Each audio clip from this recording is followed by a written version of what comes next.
السلام عليكم ورحمة الله وبركاته. ولكن عبد العزيز كسر هذا channel كينا سلطان كمشاريع ده هدات هيد قف ضنينيا مشاريع ده أما بزنس يدا أما ربعينه نقطة بزنس مان أما صان ركسنا هاي channel كان واحد كهلسة واحد كستكو فضودينيا بزنس كاغا أفكار مشاريع عصب waxaa ka heli kartaa sheekooyin guul oo dhiirigelin ku sameynaysa waxaa ka heli kartaa casharo ku saabsan mashaariicda ama si loo maamulo ama si loo idaareeyo biidnillah kariim haddii aad danaynaysid subscribe dheh insha Allah tacaala maanta waxaan yahayaa mashruuc runtii mashruuc aad u weyn maahan mashruuc ka baahan raas maal fara badan maahan waa mashruuc iska fudud ama si aan uga dhahno habar kasta ayaa furan karta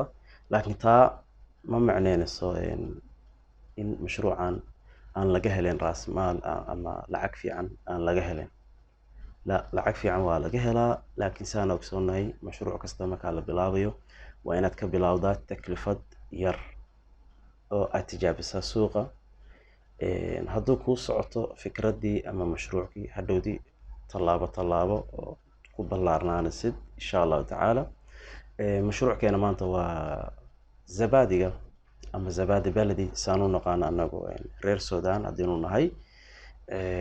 زبادي بلدي قارنتي وحوي مشروع آدو في عن وحالا قبل هذا كرا تشيكادو قريقا سواء هداتي نين رقا أما قفضو مراداتي وحوي وكبل هذا كرتا تشيكادا قريقا زبادي قوى محي زبادي قوى عانا لفريسيي ama garoor ama saw taqaantiin yogurt dadka Kenya meelaha jooga yogurt bay u yaqaaniin la fariisiyay way fududahay saa loo sameeyo marka insha Allah waxaan ka hadli doonaa awal shay mashruuca iyo wuxuu u baahan yahay qaybta labaadna waxaan ka dhignaa qaabka loo sameeyo zabadiga way dad badan baa garanay qaab fiican oo loo sameeyo zabadiga qaybta saddexaadna qaab loo taswiiqinayo ama سوق جينتا مشروعك طيب زبادي جوا محي زبادي جوا عانو لفريسيي ولقد جاي قرار فائدوين فربضان بليهين فيتامين A فيتامين B فيتامين C أيو ليهين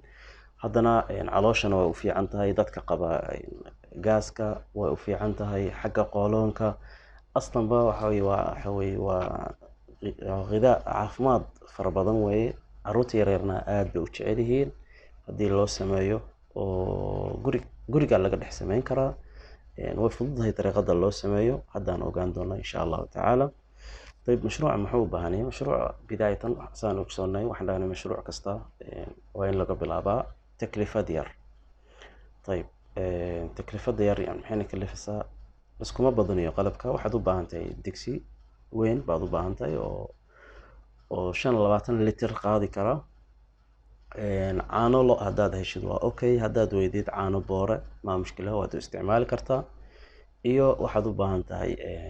weelashii aad ku dhixridi lahayd iyo caagagii aad maaragtay aad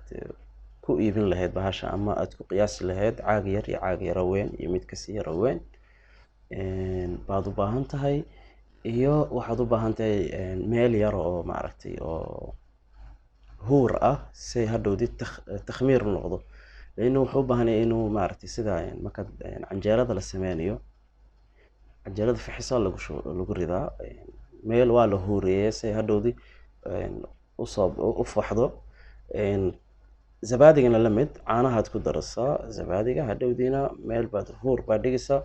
ممكن 6 ساعات ممكن 7 ساعات ممكن 4 ساعات حتى يعني قارتو على حسب هور كاد بقصد taasna insha Allah waan ogaan doonaa qaabka loo sameyn doono biidnillah kariim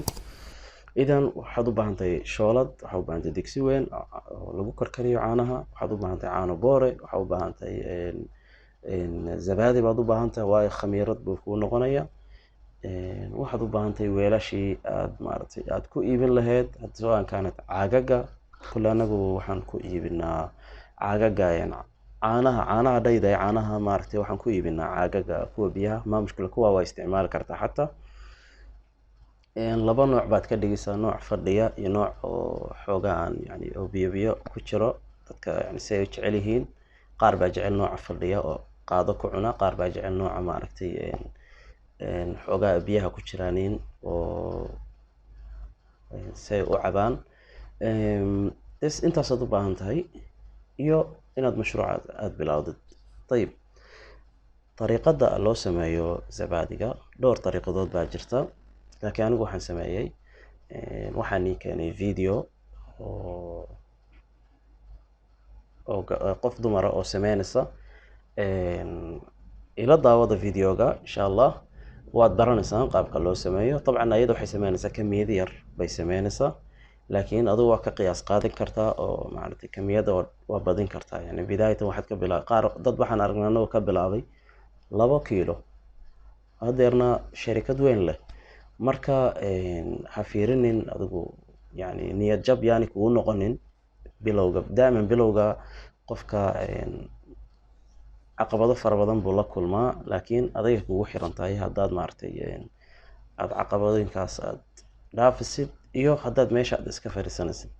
طيب فيديوغان aan daawano aan soo noqono insha Allah. السلام عليكم، معكم سارة في المطبخ. اليوم بدنا نعمل الزبادي بالبيت من حليب البودرة مع كل الخطوات اللازمة لنحصل على زبادي بقوام سميك وطعم طيب.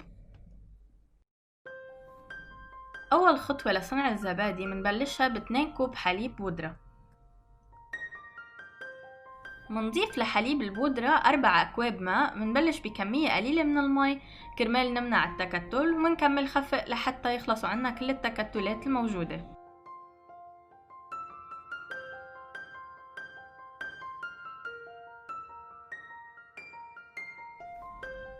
منحط الحليب على نار هادية ومنتركه حتى يغلي، وبهيدا الوقت منحركه عدة مرات. بس يغلي الحليب منطفي النار وبنتركه حتى يدفى 30 دقيقة تقريبا لهيدي الكمية، وبنتأكد بأنه نحط إصبعنا ولازم نتحمله 10 ثواني. بدنا 4 ملاعق كبار لبن زبادي بحرارة الغرفة. منضفلن كوب من الحليب الدافية اللي عملناه ومنخلطن سوا بشكل جيد حتى يتوزع الزبادي بالحليب.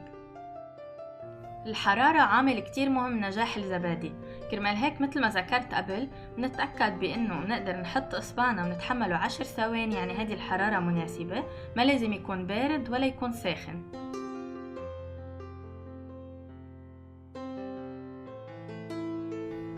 بأي وعاء نحن بنرغب فيه منضيف الحليب وبنرجع منضيف خليط الزبادي والحليب اللي عملناه من قبل. منحركه بشكل خفيف بس كرمال تمتزج المكونات. منسكر عليه بشكل جيد ومنغلفه بقطعة شتوية يكون عنا إياها تكون مخصصة للمطبخ. كرمال نهيئ حرارة مناسبة للزبادي منحمي الفرن من دقيقتين ل4 دقايق، ومنضوي الضوء في حال كان عنا ضوء بالفرن كرمال تزيد الحرارة عليه. منطفي الفرن، منفوت الزبادي ومنتركه من دون تحريك لمدة 6 ساعات. ممكن يضل نهار تاني إذا كانت الكمية كبيرة. وهيدا قوام الزبادي بعد 6 ساعات، متماسك جدا ولذيذ كتير كمان. بنصحكم تجربوا الوصفة وتعملوا زبادي بالبيت، تجربة ممتعة كتير. إن شاء الله يكون عجبكم الفيديو، ونلتقى إن شاء الله بفيديوهات تانية. idan waan aragnay saa loo sameeyey si u fariistay maasha Allah, qaab fiican bay u sameysay. hadda waxay noo soo haray taswiiqi ama suuq geynta. طبعا suuq geynta zabaadiga طبعا waan aragnay wuxuu u baahan yahay talaagad si u fariisto dhowr maalmood, waayo laguma daro mawaad xaafida, laguma daro wax taariikhdiisa maaragtay ka dhigay expirekiisa bacda مثلا 3 bilood meelaha. lidalik waxaad u baahan tahay talaagad, meel talaagad leh. طبعا talaagad waxaan ka heli karaa supermarketada, waxaan ka heli karaa meheradaha cuntada laga cuno. lidalik kuwaasaad ku adkeynaysaa oo maaragtay aad u qaybinaysaa. mabda'iyan waad la heshiinaysaa, waxaad dhahaysaa waxaan hayaa zabaadigan, waxaana rabaa inaad yani aan halkan dhigo, hadhowdii adinku faa'iidadiina saarta, ana hadhowdii aan imaanaya insha Allah tacaala, oo maaragtay waxaad ii iibisaan adinkana faa'iidadiina saarta, ana inta igu iibiya baad la heshiinaysaa. waad arkaysaa 2 bilood ka bacdi hadday kuu socoto arrinta marka intaajkaad badinaysaa haddii intaajka maaragtay kuu bato waxaad bilaabaysaa inaad hadhowdii aad ku dartid nakahaad sida farawla strawberry-ga sida mango waad ku dari kartaa nakahada mangada dabcan nakahooyinka qaabka lagu daro way fududahay waxaad kasoo gadanaysaa supermarket-ka ka helaysaa dhalo yar oo ku qoran tahay nakad farawla iyo nakad tahay taas baan baa ku daraysaa iyo sonkorna waad ku raacinaysaa kamiyadda adiga og insha Allah taala marka way nii fududaan taasaan nii sheegi lahaa wax faahfaahin far badan nama siin karo waayo mashruuca bidaayada qofkii wuxuu ku bilaabay wax fudud jikadu ka bilaabaya waxaa jira yar dhalinyaro oo Soomaaliya aan garanayno oo mashruucaas kale bilaabay wuxuuna ka bilaabay jikada matbaxa kabacdi markuu arkay mashruuciisa inuu u soconayo mashruucu ballaariyay warshad buu ka dhigay dad badan buu ka shaqaysiiyay waana wuxuu ku sameeyay Muqdisho waxaan maleynayaa Muqdisho insha Allah yarkaas sheekadiisa guul mar baan soo qaban doona insha Allah oo waxaan isku dayay inaan la kulmo video call ahaan aan la kulmo oo dhowr su'aalo aan weydiiyo insha Allah asaga iyo dhalinyaro kale oo Soomaaliya oo sheekooyin guul oo maartay aan ka hadalno waayo sheekooyin guul markaan ka hadlano waxa mudan inaan keeno dhalinyaradeena Soomaalida guul ka gaaray xagga businessyada ama bilaabay businessyo yar yar ka bilaabay oo hadda meel weyn haysta adiga kugu xiran tahay haddaad mashruuca aad daneynaysid ama rabtid qof businessman inaad noqotid aday kugu xiran tahay iyo haddaad rabtid inaad qof maaragtay aad u shaqaysid oo bishii marka dhamaato mashahar ka heshid طبعا مشاريعda yar yarka anigu waxaan u soo qabto wax kale maahan waxa rabaa dhalinyaradeena raas maalkooda uu yar yahay inay bilaabaan fikradii baan siinayaa ayagii baa markaa fikradii ku dhaqaaqaya oo sii ballaaranaya oo sii ballaaranaya oo sii dhaxgalaya oo sii barbaaraya insha Allah taala aad baa u mahadsantiin haddii aad halkan soo gaartay oo aad like weli noo saarin like noo saar video hadeeni ama muuqaaladeeni hore ku laabo channelka oo daawo aad baa wax uga faa'iidi doontaa intaasaan ku gabagabeynayaa wassalaamu calaykum waraxmatullaahi wabarakaatuh